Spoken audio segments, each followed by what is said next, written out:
Good evening. We're live, right? You know, I'm used to stadiums and arenas. And so when I say good evening, I'm used to 100,000 people. And so when I say it, I need a little energy and I need a little passion. Good evening. Oh, I like that. I like that. I think we got one more in us. What y'all think? Got one more? Good evening. That's what I'm talking about. You know, first and foremost, I just want to express my gratitude to the whole Aflac team. Thank you all so much for giving me this opportunity. I want to express my gratitude to Brent and to Kelsey. Thank you guys so much for that intro. I told Kelsey not to say dynamic athlete. I was an underdog. I could play a little bit, but I was an underdog for the most part. But as I stand right here on this stage before you tonight, you know, a lot of thoughts come to mind. You know, and first and foremost, I think about my life and I think about adversity and I think about opposition. But for the most part of my life, I've been on this quest to figure out how can I work hard for something and my performance is not based upon the outcome. How can I work and my effort and my motivation and my drive is not based upon what the product will be, but more so based upon me taking pride in what I do. And so I came up with this thing called process over product, and I firmly believe the process saved my life. And what I mean by the process, I'm talking about the way I handle my business on a daily basis and the way I go about every single aspect of my life. I live by this thing called empty the bucket. And when people hear it, they think it's a cute slogan, empty the bucket, but what they don't understand, it's an unspoken law, and empty the bucket, it's an unspoken law of accountability and responsibility to me on this earth and my existence and everybody that is connected to me. I may be crazy, but I don't know. I just believe that I'm supposed to give everybody that is connected to me the best version of me. I just believe I deserve to give my wife and my children the best version of me. I just believe the people that I'm of service to on this earth, I deserve to give them the best version of me.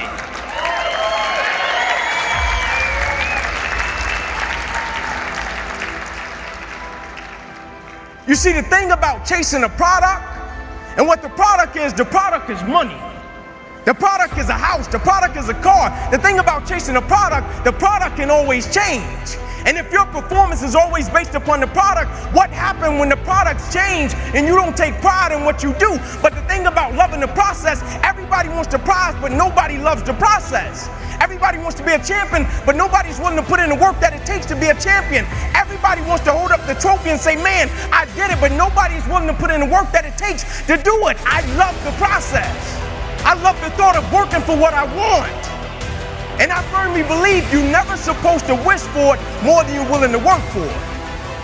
Your expectations never supposed to exceed your effort. But a lot of people, they wish, and they're not willing to work. And the great thing about life has a funny way of testing all of us and seeing how bad we really want what it is that we say we want. Because the thing I know about people can talk the talk. And people do it very well. But life is going to hit you with a certain level of opposition. Life is going to hit you with a certain level of adversity. And life is going to say to you, you said you wanted it, now let's see how bad you really want it. But the great thing about it, if you love the process, when opposition and adversity hits, you will have a way of embracing it and using it, not only for yourself, but you will use it to make everybody that's connected to you stronger, because your vision has to be larger than yourself. If everything that you do is just about you and for your personal gain, something's going to come up against you that's going to be a lot tougher than you. And if it's just about you, the moment you hit it, you're going to quit and give up every time.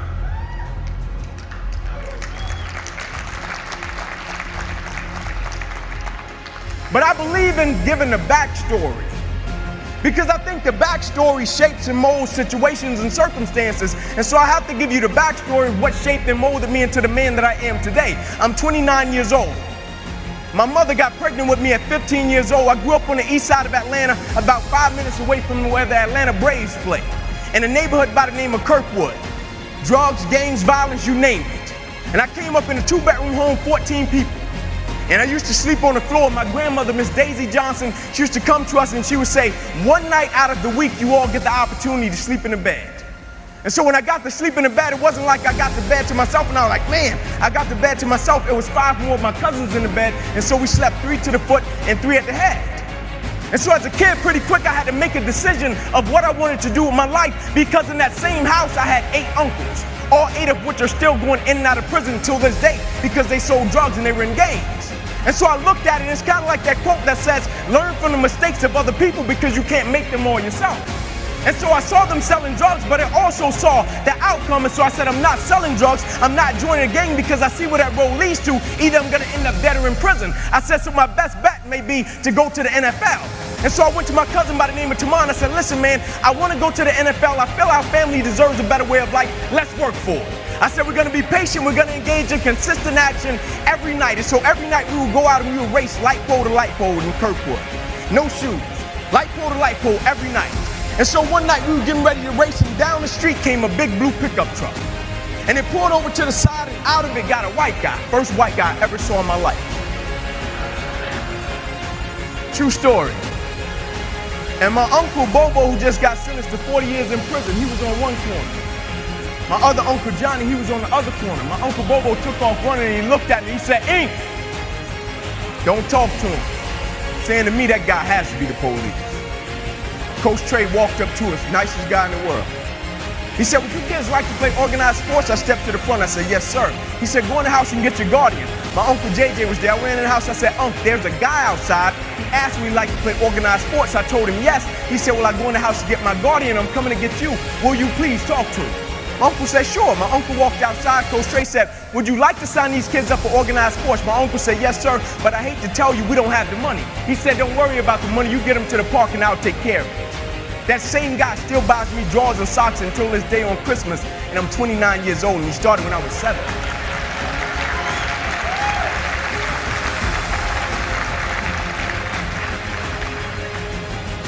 But a weird thing happened one night. You see, most nights after practice, everybody would leave to go home, and I always had to sit in the park because my mother worked at Wendy's. And my mother didn't get off work till about 10 o'clock, 10:30 most nights, and I'll be sitting there in the park, and I loved it. I didn't want anybody to take me home, because when I went home, I was sleeping on the floor with roaches and rats. And so anytime I got in solitude to dream, anytime I got in solitude to think about what I wanted to do for my family and my community, I took advantage of it. And so most nights, I'll be sitting there in the park, and I'll be looking up at the lights. And I'll be envisioning myself doing things in the NFL, envisioning myself doing things for my community. And just as the lights would always go out, my mother, she would pull up, and she used to drive an old Buick Regal. Hubcaps off the car, seats torn up, the car was all beat up. And she would pull up, and she would put the car in park. I would always hop up, I would run over to my mother, I would give her a hug and a kiss, and I would say, Mom, if you don't mind, can you please sit back in your car? I have to do some extra drills, I have to go to the NFL, so you would never have to work another day in your life. And I knew she was tired. And every night my mother would say, sure, Inky, and she would sit back in that car, those car lights would hit that field, and here you had a 7-year-old kid doing backpedaling drills, running sprints, running laps, chasing his dream to go to the NFL. And just beyond those car lights, I could always connect with my mother's eyes. And so it made me dig a little bit deeper, it made me push myself a little bit further, it made me work a little bit harder. I live by this thing called the harder you work, the harder it is to surrender. You see, the reason people quit, they don't take pride in what they do. The harder you work, the harder it is to surrender. And I'm not just talking about business, I'm talking about winning simultaneously in every aspect of life. I'm not concerned with a person that does well in one aspect of their life, and they can hang their hat there and say, man, I made a lot of money, you made a lot of money, you're a public success, but you're a private failure. What good is it to make a lot of money, you don't want to go home to your family? What good is it to make a lot of money, you don't take care of your kids? What good is it? You're a public success, but you're a private failure. And so how can we win simultaneously and take pride in everything that we do? And one night, my mother couldn't pick me up, and she called Coach Trey. She said, Coach, I can't make it tonight. Can you please take Inky home? And so he put me and about 8 guys in the back of his pickup truck, and he said, Inky, I'm gonna drop you off last.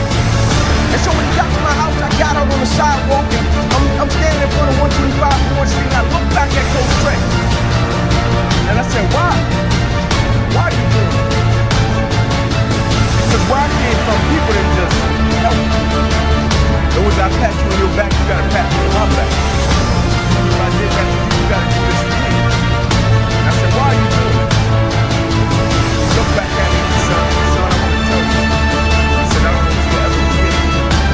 He said, what do you make sure that somebody else's life is okay? God will always make sure it's okay.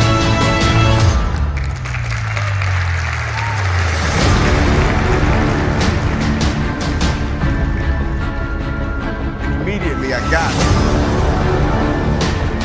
The light bulb went on. I stopped being a selfish kid. I stopped being like my 4-year-old son. For the first time in my life, I stopped thinking everything was just about Inky Johnson, and I realized my existence on this earth is a lot bigger than me. I realized my lineage and my family, when I step outside of my door in the morning, what I represent is a lot bigger than me. And so the thing I had to understand, every day I woke up and everything that I was a part of, I first had to understand I was representing a lot more than myself. I first had to start living by 2 words, honor and legacy. And what I mean by honor and legacy, you honor the ones that paved the way for you. And you leave the legacy for the ones that's coming behind you. We just have it right now while we're a part of something right now. Somebody that came before us paved the way, and somebody will come after us. So while we have it, how can we do it in such a way that we leave a legacy for the ones that's coming behind us, and we honor the ones that paved the way for us? And so everything I did, I took a certain level of pride in it. People thought I just wanted to be a great football player. What they didn't understand about Inky Johnson is this: I could have boxed hard. I guarantee you I would have been the best ball watcher there was in the world. Because the thing I understood, I wasn't just representing myself. It wasn't just about me. Everything that I did, I shifted my mindset from me to we. Now I was operating with a spirit of collective character, meaning it didn't matter what I did individually. If I didn't represent my mother in the right way, it didn't matter. If I didn't represent my lineage in the right way, if I didn't represent my team in the right way, who cares what I did individually? I didn't care if we won a game and I scored 40 points individually. Who cared? I shifted from me to we. And so everything I started to do, I was thinking about my family, I was thinking about my community, I was thinking about my friends in a different way. And I will never forget, I got to high school, and nobody in my family had ever been to college. They all dropped out and ended up in prison. My high school, the name of it was Crime High School in Atlanta. They used to call it Crime High. They used to shoot teachers. And my first day, I walked through the metal detector, and a cop was standing on the other end of the metal detector. And he said, "What is your plan, man?" I said, "My plan is to go to Division 1. He said, "No, you'll probably go to cell block D1. I said, "No, you got the wrong block." He said, "I heard that before your uncle came through the same thing." I said, "No, I'm telling you, you got the wrong guy. You're the first person I went to see when I got the conversation."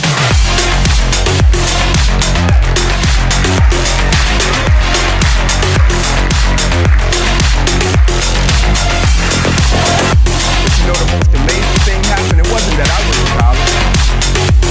I had 3 little cousins.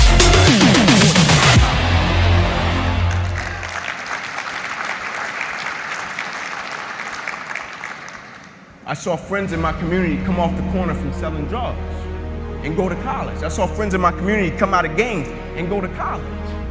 All because I shifted my mindset and it wasn't about me. I broke generational curses in my community because it wasn't just about me. I didn't care so much about me going to college. I wanted the ones coming behind me to get it. And I'll never forget, I went on an airplane, and my first time riding an airplane, I was a senior going to a football game, and I went in the restroom on the airplane, and as I was washing my hands, there was a sign on the wall. And I'll never forget it. My first time on the airplane, I'm washing my hands, there was a sign on the wall. And as I was walking out of the restroom, the sign said, "As common courtesy to the person that's coming behind you, can you wipe the sink out and leave it better than you found it?" And I said, as common courtesy to the generation that is coming behind me in life, everything that I touch, everything that I'm a part of, I vow to God that I will leave it better than I found it. And so now it wasn't even about me.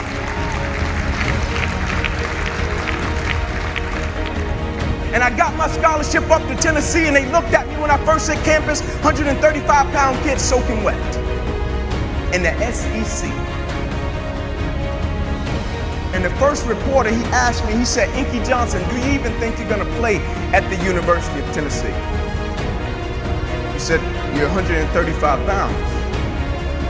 I said, "Not only am I gonna play, I'm gonna start."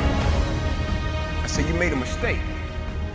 I said, "See, what you don't understand, and this is what most people do, they base judgment off of what they can see.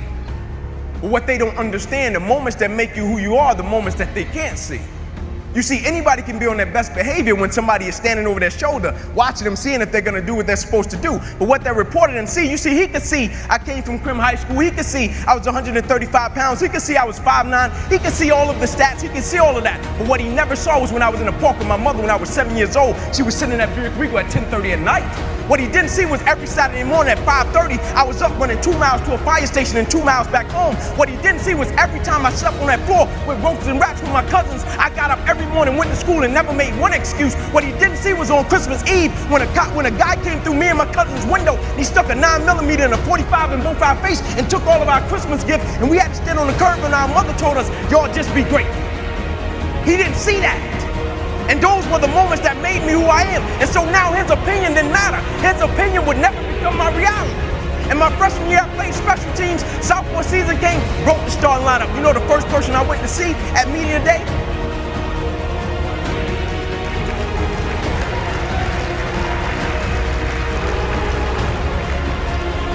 He quit. He was so embarrassed. And I'll never forget my sophomore season. I finally made it to the point in my life where I felt as if everything in my life was lining up. Spiritually, I was getting discipled. Life was in shape. On track to graduate in 3 years. Life was in shape. Education. I still remember the day I was in the film room watching film, and I was watching the California Bears, and my defensive backs coach, Larry Slade, came in the room. He said, Inky Johnson, I got some good news for you. And I dropped the clicker, and I said, Coach, what is it? He said, son, you're a projected top 30 draft pick. He said, all you have to do is play these next 10 football games. You're an automatic multimillionaire. I ran out of the room. I got on the phone. I called my mother and my grandmother. I said, listen, I said, after this season, we will never struggle. I said, we will never miss another meal. I said, after this season, our lives are about to change forever. And little did I know our lives were really about to change. First game we come out, play against California Bears, I get an interception, we shut them down, we get the victory. Second game, we're playing against Air Force. It gets late in the game, found ourselves in a dogfight. Quarterback dropped back, he released the ball to the running back coming down my sideline. Now I approach the tackle like I approach any other tackle, and the way I'm approaching it, either I'm gonna knock you out or you're gonna knock me out. I'm 165 pounds, I can't play with anybody. But at the point of contact, when I hit this guy, something different happened that had never happened to me before in my life. I hit him and it seemed as if every breath in my body left. My body went completely limp. I fell to the ground and I blacked out. I'll never forget when my eyes opened, my teammates ran over to me. My first guy that was open was Gerard Mayo, the middle linebacker for the Patriots, one of my best friends. And he said, Ink, get up, let's go. I said, I can't. He said, what do you mean you can't? You're our lockdown corner, we need you, let's go. I said, I can't move. I said, there's a shock going through my whole body. I can't feel anything, man. One of the scariest moments of my life, and the shock eventually left, and it stayed in my right arm and hand. And I remember as I was lying there, I flipped my head to the left, and I could see the doctors and the trainers running onto the field, and I flipped my head up to the sky, and I said, God, I said, surely nothing has happened in this moment that can alter my life. I flipped my head back over to the left, and they were bringing the spine board out. I flipped my head up to the sky, I said, God, I said, that's precautionary measures, right? They get me up on the spine board, they're wheeling me off the field, and I looked at the doctor because I couldn't feel my right arm. They had poked me with all type of needles. Inky, can you feel this? Can you feel? I couldn't feel a thing. And I said, Doc, can you lift my right arm and hand?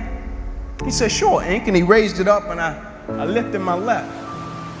And I pumped it to our supporters. I don't believe in using the word fans. I think it's an arrogant term. Who am I to call a person a fan? They pay to see you play. They're supporting you. And as he was bringing my arm down, I looked at the doctor. I said, oh yeah. I said, I'll be back. Never thinking that would be the last game that I would ever play in my life. They get me in the ambulance, things turn up a notch, I still don't pay it any mind. They get me over to the hospital, say, Inky, we're gonna take you back and run some CAT scans. They took me back, they ran the CAT scans, and they rolled me back into my room, and I'll never forget it. All in about a 15-second time frame, I was lying there in my bed, and I could see over my right shoulder. And I looked at my father, and we caught eyes, and my father, he went to take a step in, and he looked at me, and he said, son, I can't do it. And he walked out. My mother, she came in, she was running, she kissed me on my forehead, she said a prayer, she said, Ink, everything is gonna be okay, and she ran out. And as soon as my mother stepped outside of the room, the doctor rushed in from the opposite side, and he said, hey, get in there, we gotta rush this guy back to emergency surgery, he's about to die. I said, what? I said, my mom just told me everything is going to be okay. Like, this is total opposite, you're talking about I'm about to die. I said, what happened? He said, son, what happened? You have busted up subclavian artery in your chest. You're bleeding internally. Have to rush you back and take the main vein out of your left leg and plug it into your chest in order to save your life. And when I woke up from recovery, the same doctor was standing over me. He said, Inky, I have some good news and some bad news for you. I said, you got some bad news for me? After telling him I was about to die, I'm still alive. How bad can it get? I'm still here. He said, the good news is, son, we saved your life. I said, thank you, sir. He said, the bad news is you have nerve damage in your right shoulder. I said, cool. He said, we got to send you up to the Mayo Clinic in Rochester, Minnesota. I said, cool. He said, but the problem is, Ink, you probably can never play the game of football again in your life. I said, no way. He said, yeah, Ink, you got some pretty bad nerve damage. I said, no. I said, Doc, no disrespect, man, but I'm 8 games away. Like, Doc, no disrespect, but this is about to change my family's life. Doc, I've been working for this ever since I was 7 years old. Doc, there's no way. God, not now, God. Like, let me make it to the NFL so I can help my family first. Like, we miss meals. And you're talking about my career could end right now? Like, no way. And I snapped out of it. I said, man, I never cheated. I said, there's no way. I never cheated. I never cheated myself. I gave everything I had to it.